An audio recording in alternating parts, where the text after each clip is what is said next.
The doctor's words hung in the air like a death sentence, and Winona Keller felt the floor tilt beneath her feet as she gripped the edge of the examination table in the small Red Bluff, California medical office.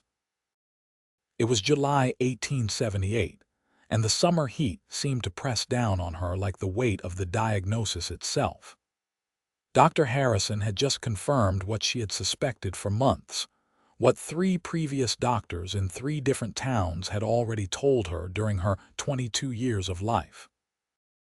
Her womb was malformed, twisted in a way that made carrying a child impossible. She was barren, and in this unforgiving territory where a woman's worth was measured by her ability to bear sons and daughters to work the land, she might as well have been branded with a scarlet letter. She walked out of that office with her head held high despite the trembling in her legs, past the curious stares of townspeople who seemed to already know her shame. News traveled fast in a place like Red Bluff, faster than the Sacramento River that cut through the valley. Her aunt's house sat at the edge of town, a modest wooden structure that had become her prison after her parents died in a wagon accident 3 years prior. Aunt Judith had taken her in not out of love but obligation, and the older woman never let Winona forget the burden she represented. Well, Aunt Judith demanded the moment Winona stepped through the door. The woman was sitting in her rocking chair, her gray hair pulled back so tight it seemed to stretch her weathered face even tighter. What did the doctor say this time? Winona set her reticule on the small table near the entrance and met her aunt's cold gaze. The same as the others. I cannot have children. Aunt Judith's lips pressed into a thin line. Then you are well and truly ruined. No man will have you now. I told your uncle we should have sent you to work in Sacramento. At least there you could have earned your keep as a seamstress or a laundress. But no, he insisted family takes care of family. She snorted. Well, he is dead now and you are still here, eating my food and taking up space. The words stung, but Winona had heard variations of them so many times they had lost some of their sharpness. She moved toward the small room she occupied at the back of the house, needing escape from her aunt's venom. Wait, Aunt Judith called out. The postmaster's wife stopped by this morning. She mentioned that Gerald Walker, that cowboy who works the Patterson ranch, has been asking about you around town. Winona froze. She knew who Gerald Walker was. Everyone in Red Bluff did. He was 26 years old, tall and broad-shouldered with sun-darkened skin from years working cattle under the California sun.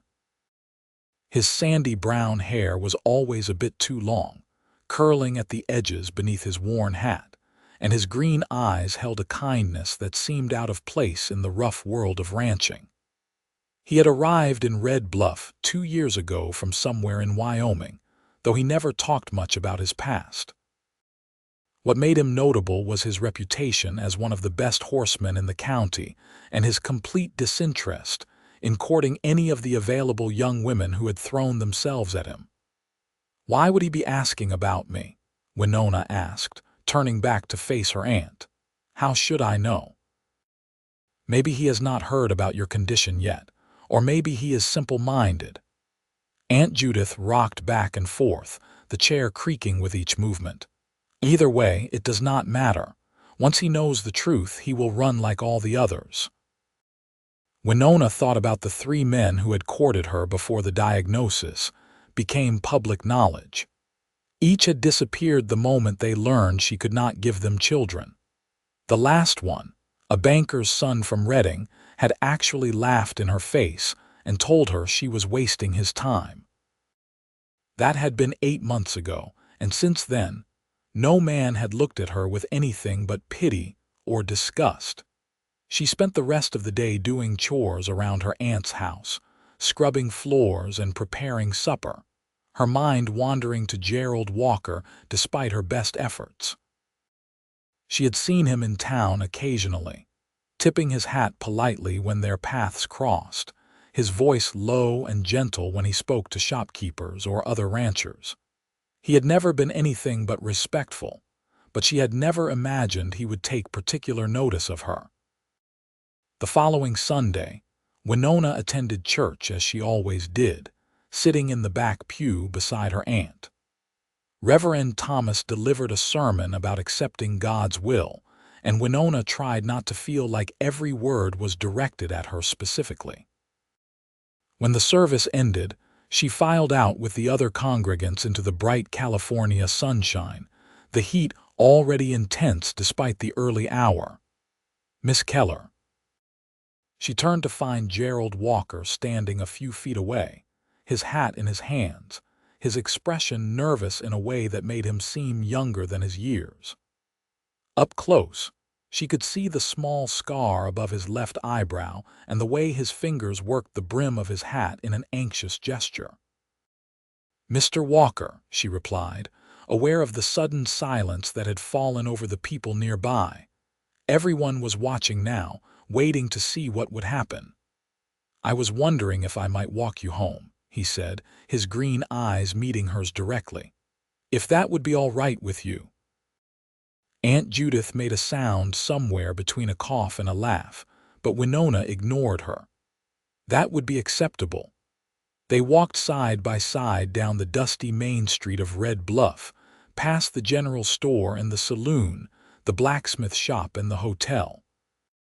Gerald did not speak immediately, and Winona found herself studying him from the corner of her eye.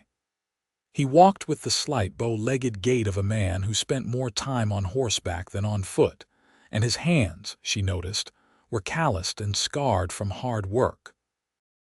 "I expect you are wondering why I asked to walk with you," Gerald finally said as they left the main part of town behind. "The thought had crossed my mind," Winona admitted. He was quiet for another moment, seeming to gather his thoughts. "I have been in Red Bluff for 2 years now. In that time, I have watched you. Not in a strange way," he added quickly, color rising in his tanned cheeks. "But I have noticed you. The way you help old Mrs. Patterson carry her groceries even though your aunt never gives you a kind word. The way you are always patient with the children who run around the churchyard. The way you hold yourself with dignity even when others whisper behind your back." Winona felt her throat tighten. "If you know about the whispers, then you know what they say about me." "I know what they say," Gerald acknowledged. "I also know that a woman's worth is not measured by whether or not she can bear children, no matter what this backwards town might think." She stopped walking and turned to face him fully. "You say that now, but every man who has shown interest in me changed his mind once he learned the truth. I cannot give you sons to help run a ranch. I cannot give you daughters to care for in your old age. I am broken in a way that cannot be fixed." Gerald's expression grew fierce, and he took a step closer to her. "You are not broken, Winona. May I call you Winona?" she nodded, unable to speak past the lump in her throat. "You are not broken," he repeated. "You are a woman who has been dealt an unfair hand, but that does not diminish your value. I have spent the last 6 months trying to work up the courage to approach you, because I was afraid you would reject me, not the other way around." "Why would I reject you?" The question came out as barely more than a whisper. "Because I am just a cowboy with no land of my own, no real prospects beyond my wages from the Patterson Ranch. Because I have scars from a past I do not like to talk about. Because I am not good enough for someone like you." Winona stared at him, seeing the genuine vulnerability in his face. "Someone like me. I am the woman the entire town considers worthless." "Then this entire town is full of fools," Gerald said firmly. "Winona, I would like permission to court you properly. I know this is sudden, and I know you have no reason to trust my words, but I am asking for a chance to prove that I mean what I say." Before Winona could respond, Aunt Judith's shrill voice cut through the air.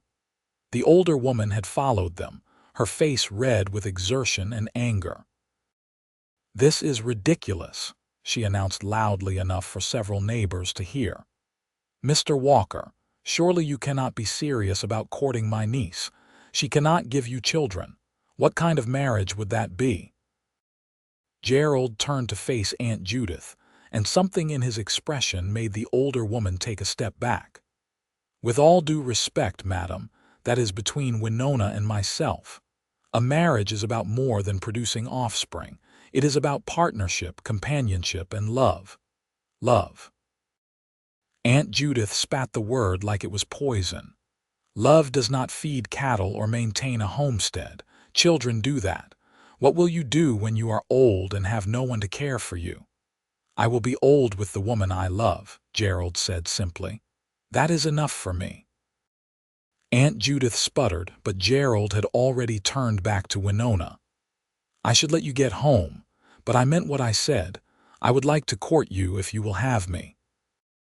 Winona looked at this man who was offering her something she had thought lost forever, a chance at a normal life, at love, at a future.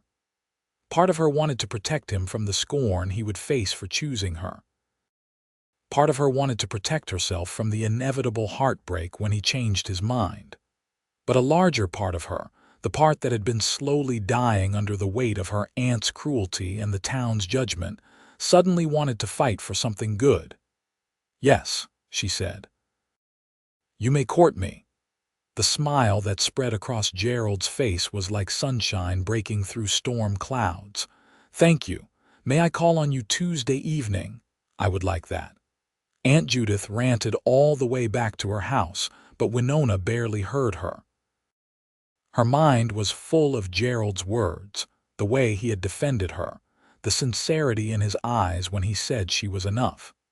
She did not know if his feelings would last, but for the first time in years, she felt something that resembled hope.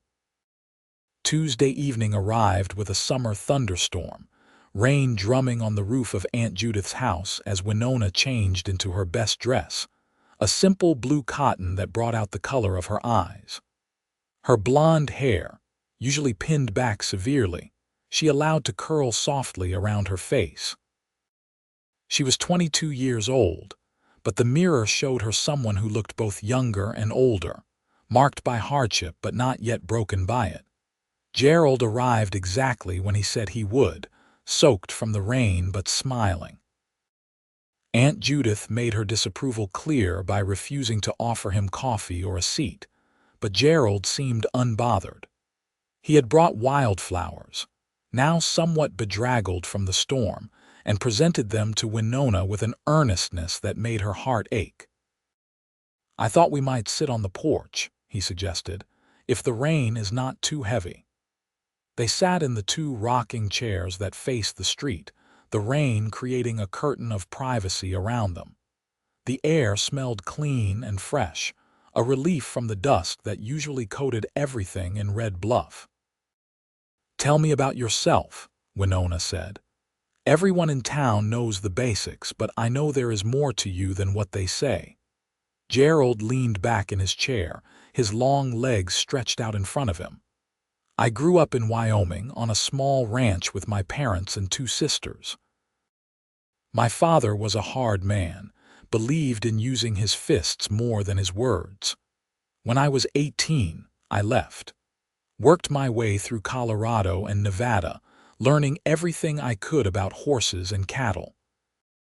Ended up here in Red Bluff because the Patterson Ranch needed a good horseman, and I needed a place to settle for a while. Do you miss your family, my sisters, sometimes?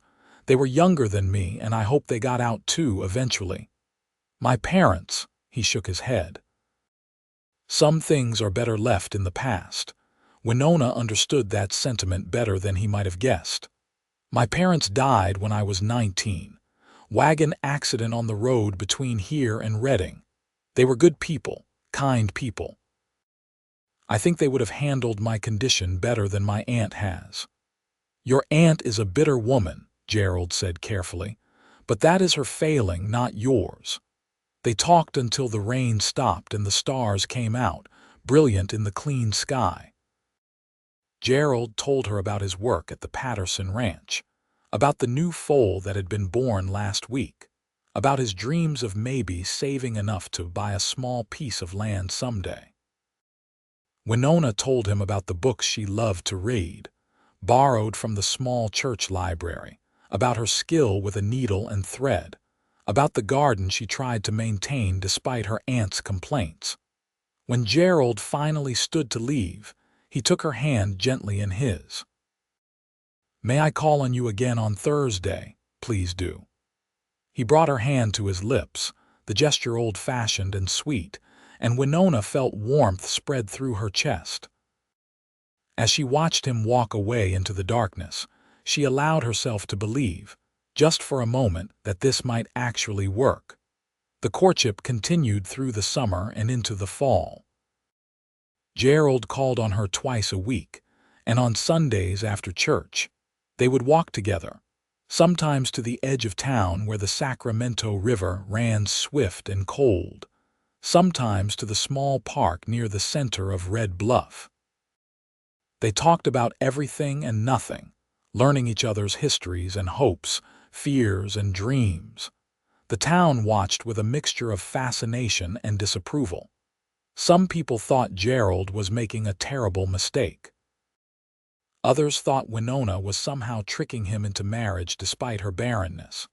But Gerald never wavered, and slowly, Winona began to believe that his feelings were genuine. In October, 6 months after that first walk home from church, Gerald asked her to marry him. They were sitting by the river, the water reflecting the orange and red leaves of the cottonwood trees, the air crisp with the promise of coming winter. "I know this might seem fast to some people," Gerald said, holding both of her hands in his. "But I knew months ago that you were the woman I want to spend my life with. Winona Keller, will you marry me?" She looked at this man who had shown her nothing but kindness and respect, who had defended her against the cruel judgments of others, who had made her laugh and feel valued for the first time in years. "Yes," she said. "Yes, I will marry you." He kissed her then, gentle and sweet, and Winona felt like she was finally, truly alive again. Aunt Judith was predictably furious. "You are making a mistake," she told Gerald when he came to formally ask permission, a formality since Winona was well past the age of needing it. "She will make you miserable with her inability to give you children." Gerald's response was calm but firm. "Respectfully, madam, Winona is enough for me. She always will be." Those words, "you are enough for me," became a refrain between them. When Winona worried that she was failing him somehow, Gerald would pull her close and whisper, "You are enough for me." When the townspeople made snide comments, when old friends turned away, when the weight of being different threatened to crush her, Gerald was there, steady and sure, reminding her of her worth. They were married in November 1878, in the same small church where Gerald had first approached her. Reverend Thomas performed the ceremony, and while the attendance was sparse, just a few friends from the Patterson Ranch and some of the kinder townspeople who had grown to respect their determination, it was perfect. Winona wore a simple white dress she had sewn herself, with lace she had saved for months to afford. Gerald wore his best suit, his hair neatly trimmed, his eyes shining with love as he said his vows. "I, Gerald Walker, take you, Winona Keller, to be my lawfully wedded wife. I promise to honor you, respect you, and love you for all the days of my life. You are enough for me, today and always." Winona's voice shook as she repeated her own vows, barely able to believe that this was real, that she was actually marrying this good man who saw her as whole and valuable. They moved into a small house on the edge of the Patterson property, a benefit of Gerald's valued position at the ranch. It was modest, just 3 rooms and a porch, but it was theirs. Winona threw herself into making it a home, sewing curtains for the windows, planting a garden that would bloom in the spring, learning to cook Gerald's favorite meals. Their first months of marriage were an adjustment, learning to share space and life with another person, but they were happy. Gerald would come home each evening smelling of horses and leather, and Winona would have supper ready. They would eat together, talking about their days, and then sit on the porch as the sun set over the California hills. But the whispers never fully stopped. In town, when Winona went to the general store or the post office, she would hear the comments. Such a waste, a strong man like Gerald tied to a barren woman. Give it time, he will resent her eventually. No man can truly be happy without children. Winona tried to ignore them, but they burrowed into her heart like thorns. She began to wonder if the gossips were right, if Gerald would eventually regret his choice. She watched him with the children of the ranch hands, saw how naturally he smiled at them, how gentle he was, and her heart would ache with guilt. One evening in March 1879, 5 months into their marriage, Winona broke down. Gerald had spent the afternoon teaching the Pattersons' nephew to ride, and watching through the window, seeing his patience and joy, had been too much. When Gerald came home, he found her sitting at the kitchen table, tears streaming down her face. "Winona, what is wrong?" He was at her side immediately, pulling her into his arms. "I am so sorry," she sobbed into his shirt. "I am so sorry I cannot give you children. You would be such a wonderful father, and I am depriving you of that. The town is right, you should have married someone else, someone who could give you a real family." Gerald held her tighter, his hand stroking her hair. "Stop. Stop listening to those ignorant people who do not know anything about us or our marriage. But you love children. I see it in your face when you are around them. Yes, I like children, but I love you, Winona. You are my family. You are enough for me." He pulled back so he could look into her eyes. "Do you remember what I said to your aunt before we were married? A marriage is about partnership, companionship, and love. That is what we have. That is what matters. But what about when we are old? What about your legacy?" Gerald sighed and pulled her to her feet, leading her to the small sofa in their sitting room. He sat down and drew her beside him, keeping her hand clasped in his. "I need to tell you something," he said. "Something I have never told anyone in Red Bluff." Winona waited, sensing the importance of whatever he was about to share. "When I was in Wyoming, when I was 20 years old, I was engaged. Her name was Sarah, and I thought I loved her. We were planning to marry in the spring." He paused, his jaw tightening. "That winter, she got pregnant, not by me, we had not. I had wanted to wait until we were married. But she had been seeing someone else, one of the ranch hands who worked for my father. When she realized she was pregnant, she tried to pass the baby off as mine, said we had been together in ways we had not." Winona squeezed his hand, encouraging him to continue. "I was young and stupid, and part of me wanted to believe her, wanted to do the right thing. But my father found out the truth and confronted her. She admitted everything, said the ranch hand had promised to marry her but had run off when he learned about the baby. She begged me to marry her anyway, to claim the child as mine." Gerald's voice was heavy with old pain. "I said no. I could not build a life on that kind of lie. She left town in disgrace, and I left soon after. I never found out what happened to her or the baby." "That must have been terrible for you," Winona said softly. "It was. But here is what I learned from it, Winona.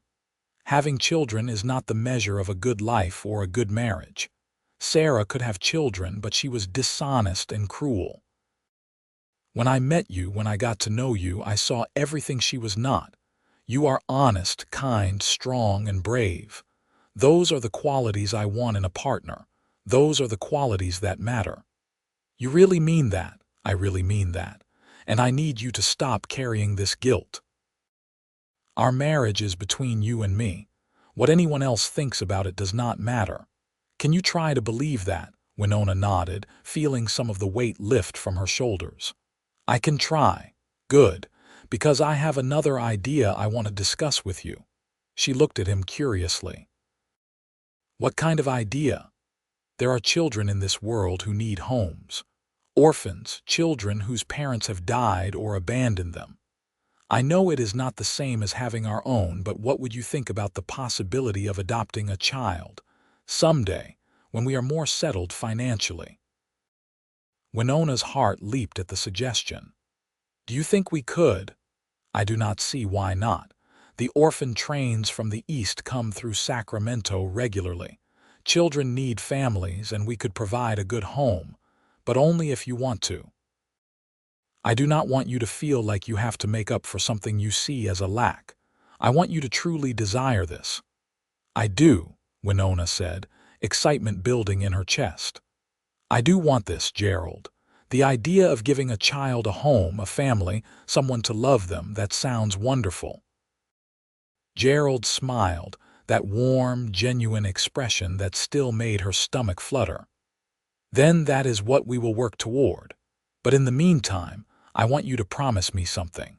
Promise me you will stop listening to the cruel gossip. Promise me you will believe me when I say you are enough. I promise to try. That is all I ask. They sat together on the sofa as the evening darkened around them, and for the first time since the wedding, Winona felt truly at peace with their decision to marry. The following months brought changes to Red Bluff and to their lives. Gerald worked hard and saved diligently, and by summer, he had been promoted to foreman at the Patterson Ranch. The increase in wages meant they could start seriously considering adoption. They wrote letters to agencies in Sacramento and San Francisco, expressing their interest in providing a home for a child in need. In July 1879, they received a response from an agency in Sacramento. An orphan train would be arriving in September with 20 children ranging in age from infancy to 15 years old. The agency invited them to come and meet the children, to see if there might be a good match. The day they traveled to Sacramento was hot and dusty, the 40-mile journey by stagecoach taking most of the day. They stayed overnight in a modest hotel and went to the agency building early the next morning, both nervous and excited. The children were lined up in a large room, all cleaned and dressed in their best clothes, looking both hopeful and terrified. Winona's heart broke for them, these young souls who had lost so much already. Gerald held her hand as they walked down the line, speaking gently to each child. And then Winona saw her. A little girl, perhaps 4 years old, with dark curly hair and enormous brown eyes. She was holding the hand of an older boy, maybe 7, who had the same dark hair and eyes. The girl looked at Winona with an expression of such longing that Winona stopped in her tracks. "Hello," Winona said softly, kneeling down to the girl's level. "What is your name, Rose?" the girl whispered. "And this is my brother Thomas. It is nice to meet you both. I am Winona and this is my husband, Gerald."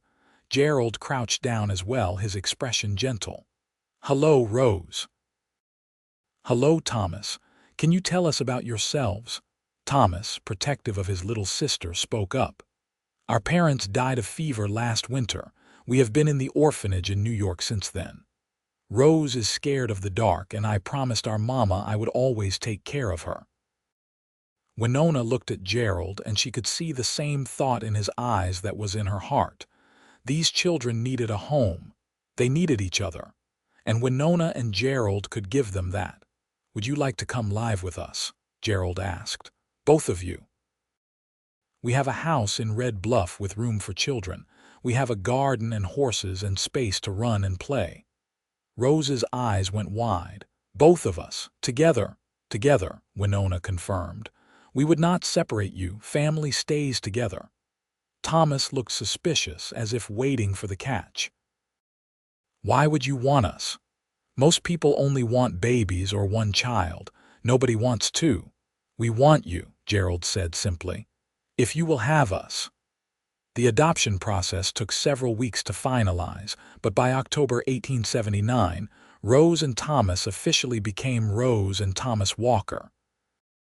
The journey back to Red Bluff was filled with questions from the children, Thomas still cautious but warming up, Rose chattering away about everything she saw. The townspeople of Red Bluff had plenty to say about the adoption. Some praised Winona and Gerald for their kindness. Others muttered that taking in orphans was not the same as having your own children. But Winona found that she no longer cared about the gossip. She was too busy learning how to be a mother. It was not always easy. Thomas had nightmares about the night his parents died. Rose clung to Winona's skirts, terrified of being abandoned again. There were tantrums and tears, accidents and arguments, but there was also laughter. There were bedtime stories and morning pancakes. There were riding lessons from Gerald and sewing lessons from Winona. There were picnics by the river and holidays spent making new traditions. One evening, about 6 months after the children had come to live with them, Winona was tucking Rose into bed when the little girl looked up at her with serious eyes. "Mama Winona." Rose had started calling her that after the first month, and it still made Winona's heart swell every time. "Yes, sweetheart. Are you going to send us away?" Winona sat down on the edge of the bed, brushing Rose's curls back from her forehead. "Never. You and Thomas are our children now. Forever and always. But what if you have a baby? A real baby from your tummy?" Winona understood the fear behind the question. "Rose, I cannot have babies from my tummy. That is one of the reasons Papa Gerald and I decided to adopt. But even if I could, even if we had a dozen babies, you and Thomas would still be our children. Being a family is not about where babies come from. It is about love and commitment and choosing each other every day." Rose seemed to consider this. "Do you love me the same as you would love a tummy baby?" "I love you exactly as much as my heart can hold," Winona said, tears pricking her eyes. "You are my daughter, Rose. That is never going to change." Rose threw her little arms around Winona's neck. "I love you too, Mama." In the next room, Gerald was having a similar conversation with Thomas. The boy, now 8 years old, had been helping Gerald with ranch work, learning to rope and ride, slowly coming out of the protective shell he had built around himself. "Sir," Thomas said as Gerald sat on the edge of his bed. He still called Gerald sir sometimes, unable to quite make the leap to Papa yet. "Yes, son. The boys at school said that you and Miss Winona only adopted us because you could not have real children. They said we are just substitutes." Gerald's jaw tightened, but he kept his voice calm. "What did you say to that?" "I punched Billy Henderson in the nose," Thomas admitted. "Then I got in trouble with the teacher." Despite the situation, Gerald had to fight back a smile. "Well, punching is not the best solution to problems, even when people say cruel things. But I appreciate you defending our family. Now, I want you to listen carefully to what I am about to tell you." Thomas nodded, his young face serious. "Your mother and I did not adopt you and Rose because we could not have other children.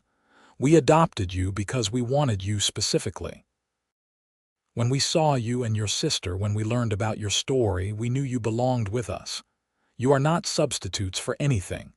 You are our children and we chose you on purpose. Do you understand?" "I think so," Thomas said quietly. "Good. And Thomas, you can call me Papa if you want to. Or Dad, or Gerald. Whatever feels right to you, but you should know that in my heart you are my son. You have been since the day we brought you home." Thomas was quiet for a long moment, and then he whispered, "Good night, Papa." Gerald had to clear his throat before he could respond. "Good night, son." The years passed, and the Walker family grew deeper in love and connection. Thomas became an excellent horseman, working alongside Gerald on the ranch during school breaks and weekends. Rose discovered a talent for drawing, filling pages with sketches of the horses, the river, and the family. Winona taught her to sew, and together they made quilts that kept them warm through the California winters. In 1882, when Rose was 7 and Thomas was 10, they adopted again. A baby boy, barely 6 months old, whose mother had died in childbirth and whose father could not care for him alone. They named him James, and he completed their family in a way none of them had quite expected. Aunt Judith had passed away the previous year, and while Winona had cared for her in her final illness, she could not say she grieved deeply. The old woman had gone to her grave believing Winona had made a terrible mistake, but Winona knew better. Every time Gerald kissed her good morning, every time one of the children called her Mama, every time she looked around their dinner table and saw her family, she knew she had made the best decision of her life. The townspeople of Red Bluff had slowly changed their tune about the Walkers. It was hard to argue that their family was somehow less legitimate when anyone could see how happy and healthy the children were, how strong the love was between Gerald and Winona. The couple had become respected members of the community, known for their kindness and their willingness to help neighbors in need. In 1884, Gerald's hard work and savings paid off in a significant way. Old Mr. Patterson, now in his 70s and without children of his own, offered to sell Gerald a portion of the ranch at a reduced price, with the understanding that Gerald would continue to manage the entire operation. It was an opportunity they could not pass up. Gerald and Winona talked long into the night about the decision. It would mean taking on debt, something they had always tried to avoid. It would mean even longer hours for Gerald, more responsibility, more risk. But it would also mean security for their family, land that would belong to them, a legacy to pass on to the children. "What do you think?" Gerald asked Winona as they sat on their porch, watching the stars. "I think we should do it," Winona said. "I believe in you, in us. We have worked so hard to build this life. Let us keep building." They purchased 200 acres, including the house they had been living in and the surrounding pastures. Gerald threw himself into the work of running his own operation, and Winona managed the household and helped with the bookkeeping, her neat handwriting filling ledgers with careful records of expenses and income. The children thrived on the ranch. Thomas, now 13, took on more responsibilities, proving himself capable and trustworthy. Rose, at 9, helped care for baby James, who was now a toddling 2-year-old with his adoptive father's green eyes and his adoptive mother's smile. They were a family in every sense of the word, bound not by blood but by choice and love. One Sunday in the spring of 1885, Reverend Thomas asked Gerald to say a few words to the congregation about family and faith. Gerald was not a man comfortable with public speaking, but he agreed, wanting to use the opportunity to address some of the old prejudices that still lingered in corners of the town. Standing at the front of the church, his family in the front pew, Gerald spoke from the heart. "When I first came to Red Bluff, I was a man running from a painful past, not sure what I was looking for in life. Then I met Winona, and everything changed. Many of you know that we faced criticism when we decided to marry. Some people said it was a mistake because Winona could not have children. Some people said I would regret my choice." He paused, looking directly at his wife, who had tears in her eyes. "I want to set the record straight. Marrying Winona was the best decision I ever made. She is my partner, my best friend, the person I want to wake up next to every morning for the rest of my life. And together, we have built a family. Not in the traditional way, perhaps, but in a way that is no less real or valuable. Our children are our children, whether they came to us through adoption or not. They are loved, they are wanted, and they are ours." There was a murmur through the congregation, but Gerald continued.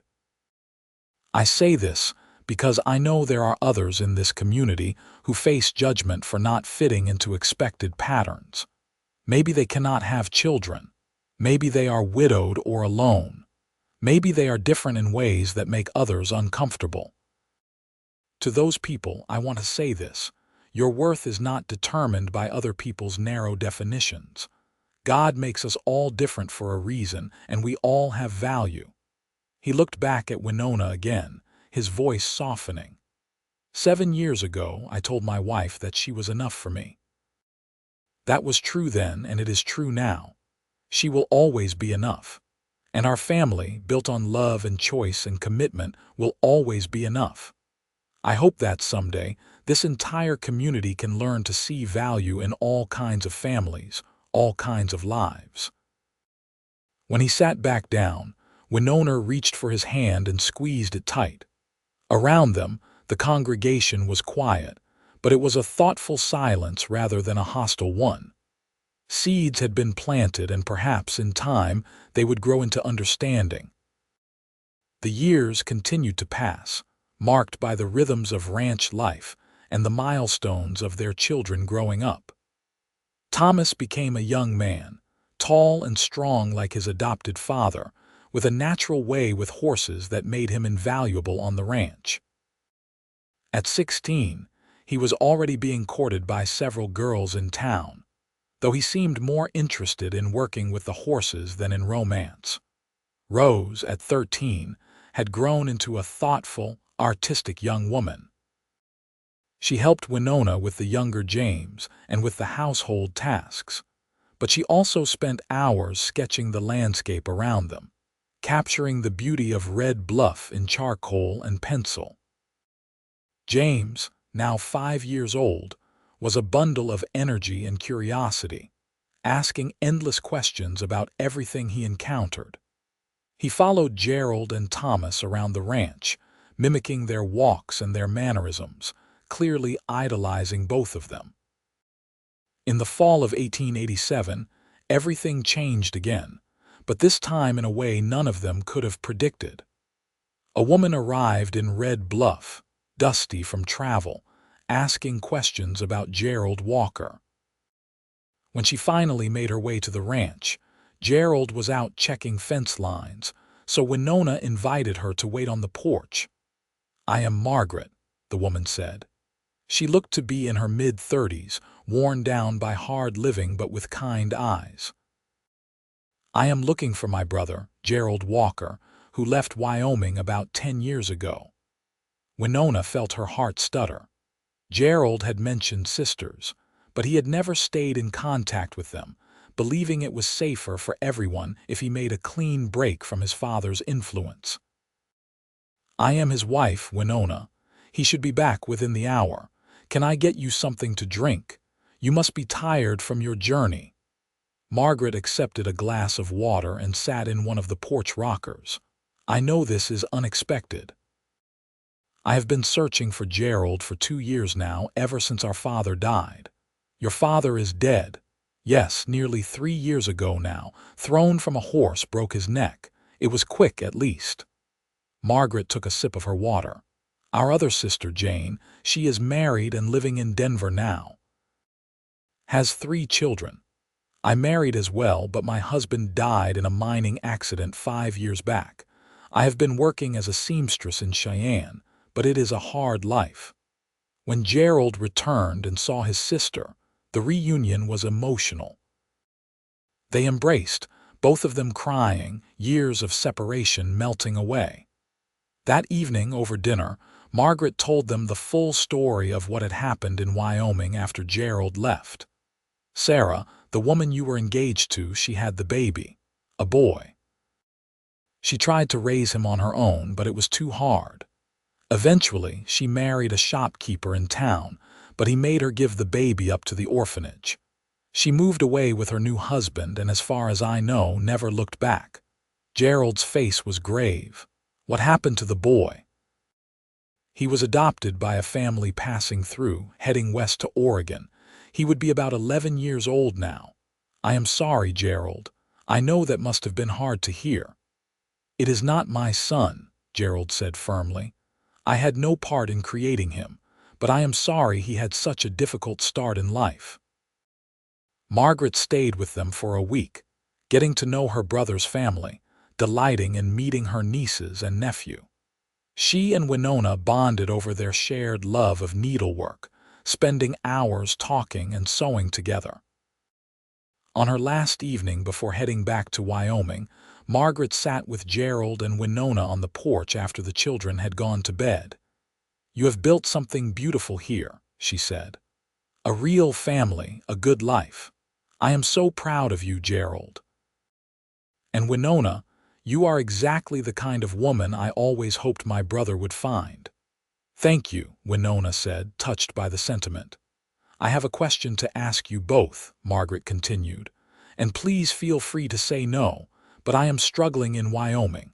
Work is scarce and I am lonely. I was wondering if there might be a place for me here in Red Bluff.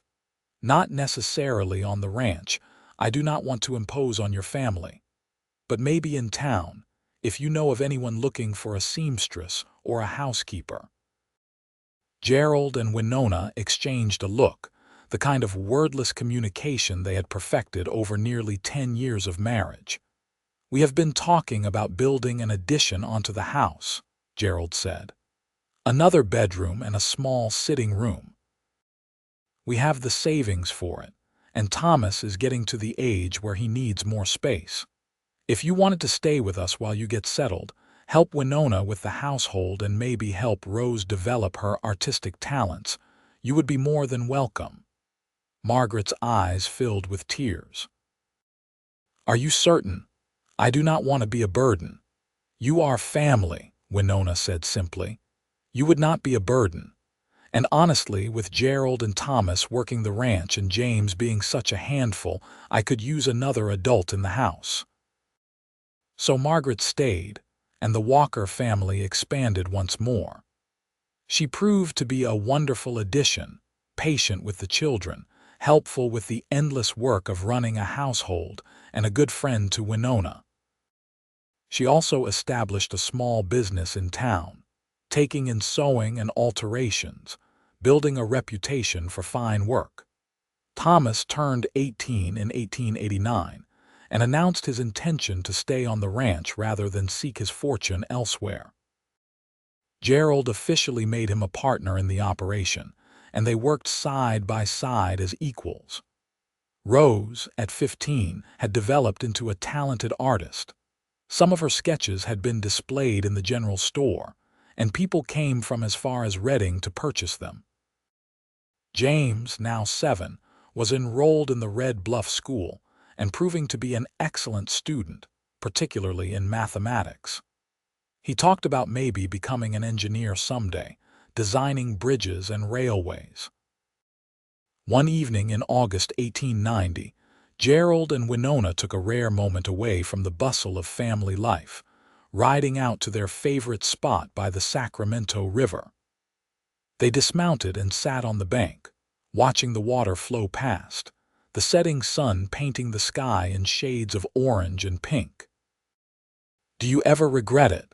Winona asked, a question she had not posed in years. "Choosing me, despite everything?" Gerald turned to look at her, this woman who had been his wife for nearly 12 years, who had given him a family and a purpose and a love deeper than anything he had imagined possible. "Not for a single second," he said. "Winona, you gave me everything I did not even know I wanted. A real home, children to raise, a partnership built on respect and love. You are still enough for me. You will always be enough." She leaned against him, and he wrapped his arm around her shoulders. "I love you, Gerald Walker." "I love you too, Winona Walker." They sat in comfortable silence as the sun dipped below the horizon, two people who had found each other against the odds, who had built a life and a family in defiance of the narrow expectations of their time. The ranch continued to prosper through the 1890s. Gerald and Thomas managed the cattle operation with skill and dedication, expanding their herd and their grazing lands. They employed several ranch hands, providing good wages and fair treatment, building a reputation as honest employers in a region where such things mattered. Rose married in 1893 at the age of 19 to a kind young man named David Miller who worked as a clerk in the land office. It was a love match, and Winona cried happy tears at the wedding, remembering her own wedding day and how uncertain she had felt about the future. Rose and David settled in a small house in Red Bluff, and Rose continued her artwork, now teaching drawing classes to children in town. Thomas courted and married in 1895, choosing a rancher's daughter from Red Bluff named Catherine, who shared his love of horses and outdoor life. They built a house on the western edge of the Walker property, and Catherine proved to be as capable with cattle as Thomas was. Together, they became an integral part of the ranch operation. James, showing the intellectual promise he had displayed as a child, earned a scholarship to the University of California in Berkeley in 1896. It was bittersweet for Winona and Gerald to see their youngest leave home, but they were immensely proud of his accomplishments. He wrote letters every week, filled with descriptions of his studies and his dreams of building railways that would connect the western states. In 1897, Gerald and Winona celebrated their 19th wedding anniversary. They were both in their mid-40s now, their hair touched with gray, their hands marked by decades of hard work. But they were happy, surrounded by family and the fruits of their labor. That fall, Rose announced that she was expecting her first child. Winona was going to be a grandmother, a role she had never dared to imagine for herself all those years ago when doctors told her she was barren and worthless. When Rose's daughter was born in the spring of 1898, a healthy baby girl with dark curls like her mother, they named her Winona Rose Miller, and Winona held her granddaughter and wept with joy.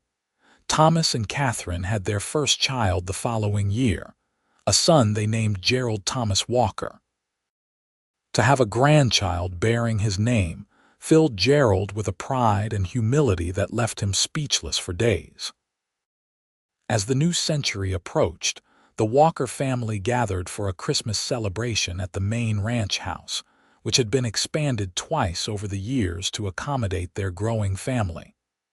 Rose and David were there with little Winona Rose, now a toddler.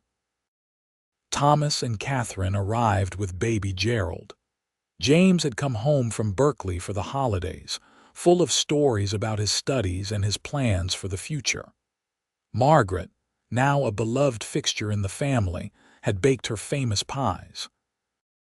After dinner, as the family sat around the fireplace, Gerald stood up, indicating he had something to say. "I want to make a toast," he began, holding up his glass. 21 years ago, I was a lonely cowboy with no real purpose beyond earning my next wage. Then I met a woman named Winona Keller, and she changed my life in ways I could never have anticipated. Winona blushed, but she was smiling. People told me I was making a mistake. They said our marriage could not be fulfilling, that we would regret our choices. But those people did not understand that family is not defined by blood or biology. It is defined by love, by choice, by showing up for each other day after day, year after year. He looked around the room at the faces of his children, his grandchildren, his sister. This family, right here, is proof that love is enough. That choosing each other, committing to each other, building a life together based on respect and partnership, that is what matters. Winona, you are the foundation of everything good in my life. You are enough for me today, just as you were enough for me 21 years ago, just as you will be enough for me for whatever years we have left. Everyone raised their glasses, echoing his toast. Winona stood and crossed to where Gerald was standing, taking his hand. "You gave me something I never thought I would have," she said to him, her voice thick with emotion. "You gave me a family. You gave me love. You gave me a life worth living. You are my greatest blessing, Gerald Walker." They kissed, and the family cheered, and in that moment, Winona felt the fullness of her life settle around her like a warm blanket.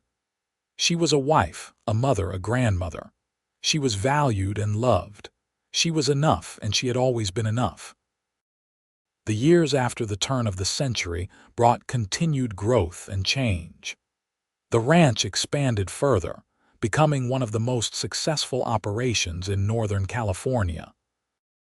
Gerald's reputation as a fair and skilled rancher spread throughout the region, and he was frequently consulted by other ranchers seeking advice.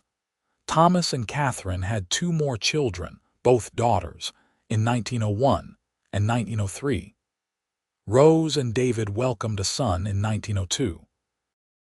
James graduated from Berkeley with honors in 1900 and began working for the Southern Pacific Railroad, designing bridges and stations throughout California.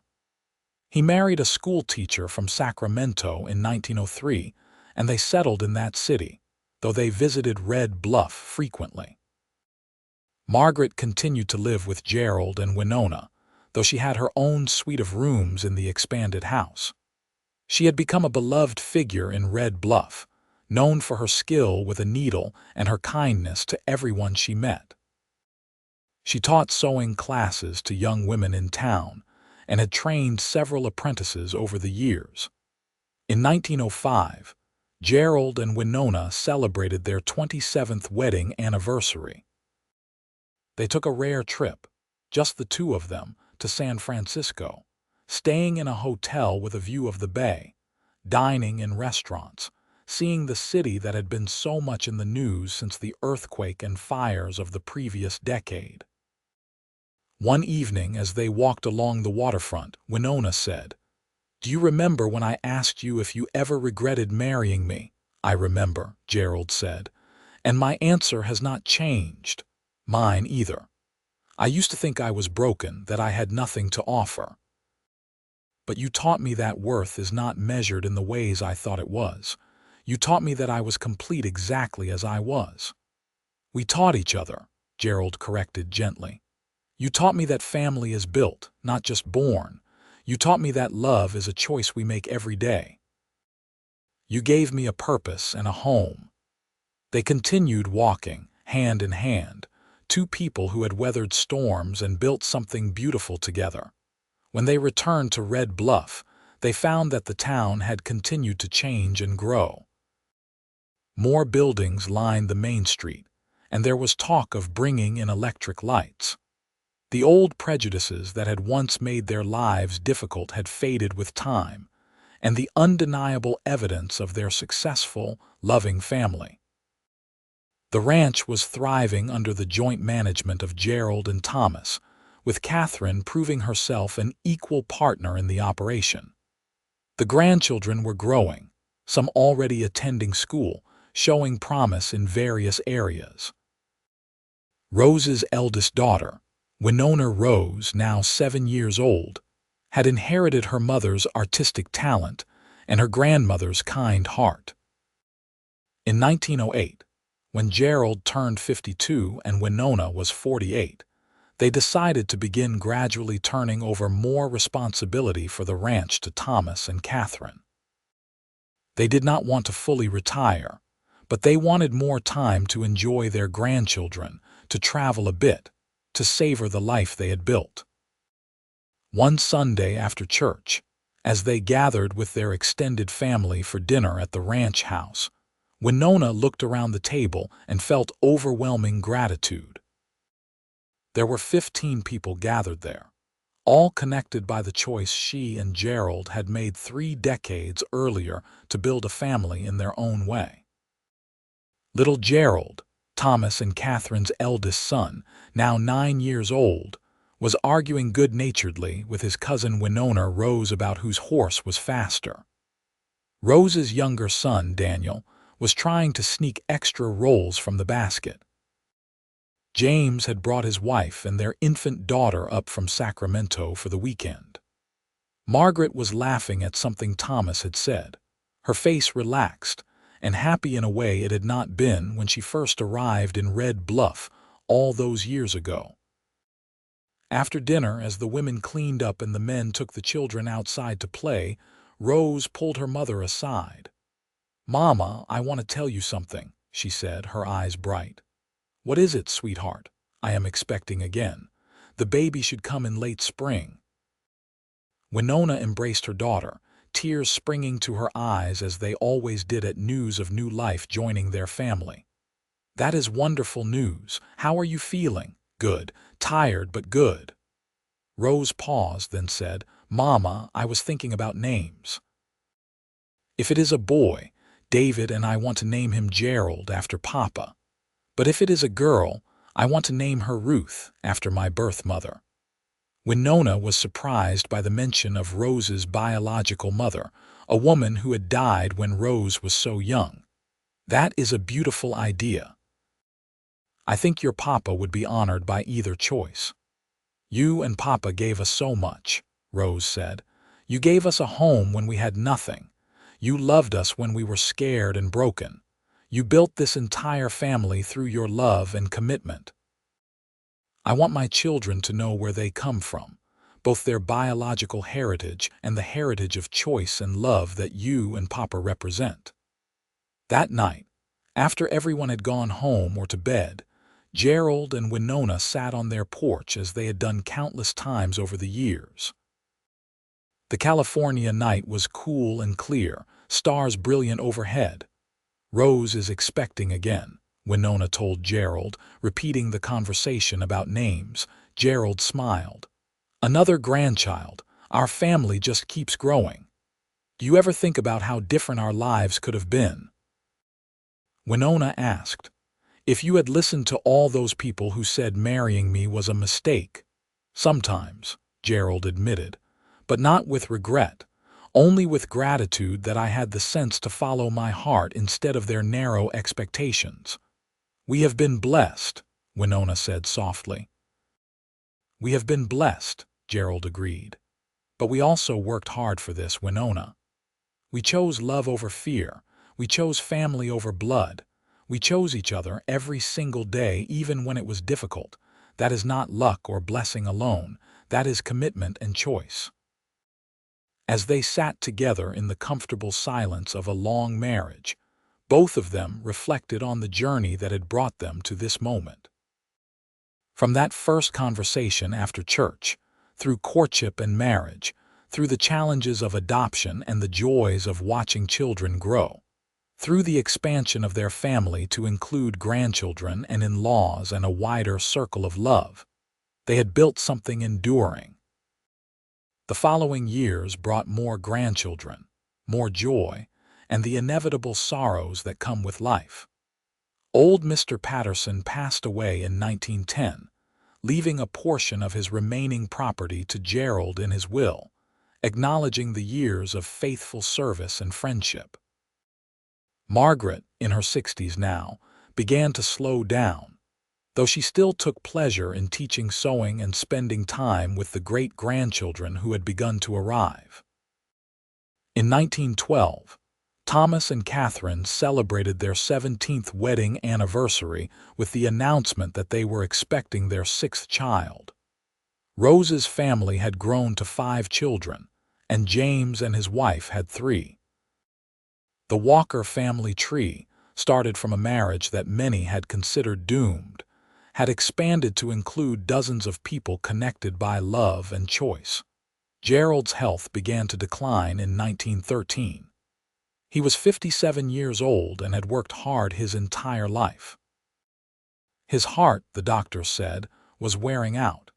He needed to take it easy, to rest more, to let the younger generation handle the heavy work of the ranch. Gerald hated being sidelined, but Winona was firm. "You gave me decades of your strength and support," she told him. "Now let me take care of you." Thomas stepped fully into the role of managing the ranch, with Catherine at his side. They handled it beautifully. implementing new techniques and expanding the operation even further. Gerald, forced to rest, spent his days in a rocking chair on the porch, watching his grandchildren play, reading books borrowed from the growing town library, and talking with Winona about everything and nothing. "I have no regrets," he told her one afternoon as they sat together. "This life, this family, it has all been more than I ever dreamed of having." "Neither do I," Winona assured him. "You gave me everything, Gerald. You saw me when others looked through me. You valued me when others said I was worthless. You loved me when I did not know how to love myself." "You were always worthy," Gerald said. "I just helped you see it." On a cool October evening in 1914, Gerald Walker passed away peacefully in his sleep, Winona at his side. He was 58 years old and had lived a full life, leaving behind a legacy of love and family that would continue for generations. The funeral was attended by hundreds of people, not just from Red Bluff, but from all over Northern California. Gerald had touched many lives through his fairness, his kindness, and his example of what it meant to build a family based on love rather than convention. Winona, now 54 years old, grieved deeply but not hopelessly. She had 36 years of memories with Gerald, 36 years of love and partnership. She had 3 children, 12 grandchildren, and several great-grandchildren. She had a family that surrounded her with support and care. In the months following Gerald's death, Winona found comfort in writing down the story of their life together. She wrote about meeting him after church, about his defense of her to her aunt, about his proposal by the river. She wrote about the adoption of Thomas and Rose, the addition of James, the expansion of their family to include Margaret and eventually all the in-laws and grandchildren. She wrote about the challenges they had faced and overcome, about the narrow-mindedness they had defied, about the love that had sustained them through everything. And she wrote about the words that had meant so much to her, the words that had changed her life. "You are enough for me." When she finished the manuscript, she had it printed by a small press in Sacramento. She gave copies to each of her children and grandchildren, wanting them to understand the foundation upon which their family had been built. Rose read it and wept, understanding in a new way the courage it had taken for her parents to adopt her and Thomas. Thomas read it and felt renewed appreciation for the man who had chosen to be his father. James read it and marveled at the obstacles his parents had overcome to create the family he had always taken for granted. Winona lived for another 20 years after Gerald's death, dying peacefully in 1934 at the age of 74. She remained active in the Red Bluff community, known as the matriarch of the Walker family, a woman who had defied expectations and built something beautiful from what others had considered brokenness. By the time of her death, the family she and Gerald had started included over 50 direct descendants and countless others who had been touched by their story. The ranch they had built together continued to thrive under the management of Thomas's children and grandchildren. But perhaps the greatest legacy of Gerald and Winona Walker was not the land or the success, or even the size of their family.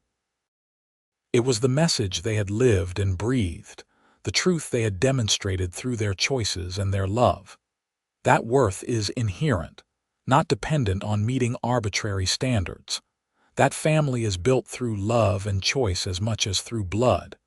And that sometimes the most radical act of all is simply telling someone and meaning it with your whole heart, "You are enough for me." Their story became legend in Red Bluff, passed down through generations as an example of what love can accomplish when it refuses to be limited by the narrow expectations of society. Young couples facing their own challenges would hear about Gerald and Winona and take courage. Families built through adoption would point to the Walker legacy as proof that love makes a family, not biology. And in the small cemetery on the hill overlooking the Sacramento River, two headstones stood side by side. Gerald Walker, 1856–1914, beloved husband, father, and grandfather. Winona Walker, 1860–1934, beloved wife, mother, and grandmother. Below those simple inscriptions, added by their children, were the words that had defined their life together. "You are enough for me." The Walker Ranch continued to operate well into the 20th century, a testament to the foundation Gerald and Winona had laid. During the difficult years of the Great Depression, the family maintained their tradition of generosity, employing local men who needed work, sharing their harvest with neighbors facing hardship, embodying the values their founders had lived. Rose became a well-known artist in Northern California, her paintings and sketches capturing the beauty of the Red Bluff landscape and the spirit of the people who lived there. She lived to be 92 years old, always crediting her adoptive parents for giving her the security and love that allowed her talents to flourish. Thomas ran the ranch until he was 70, then turned it over to his son Gerald, who managed it with the same integrity and skill his grandfather had demonstrated. The Walker name became synonymous with fair dealing and quality cattle throughout California. James achieved his dreams of becoming a prominent engineer, designing bridges that still stand today throughout the western United States. He credited his success to the example of his adoptive parents, who had taught him that obstacles could be overcome through determination and love. The story of Gerald and Winona Walker was eventually discovered by a historian researching family structures in the American West during the late 19th century. Their written account, preserved by their descendants, became part of an academic study on adoption and non-traditional families in frontier communities. But for the Walker family themselves, Gerald and Winona were not historical figures or subjects of academic interest. They were simply mom and dad, grandma and grandpa, the foundation upon which everything good in their lives had been built. They were proof that love is enough, that choosing each other matters, and that worth is inherent in every human being, regardless of whether they meet society's expectations. On warm summer evenings, when the extended Walker family gathered at the ranch for reunions and celebrations, someone would inevitably tell the story again. About the cowboy who saw worth where others saw failure. About the woman who thought herself broken until someone showed her she was whole. About a love that defied convention and created a legacy that would endure for generations. And always, the story would end the same way, with the words that had started it all, the words that had changed everything, the words that represented the very best of what love could be. "You are enough for me."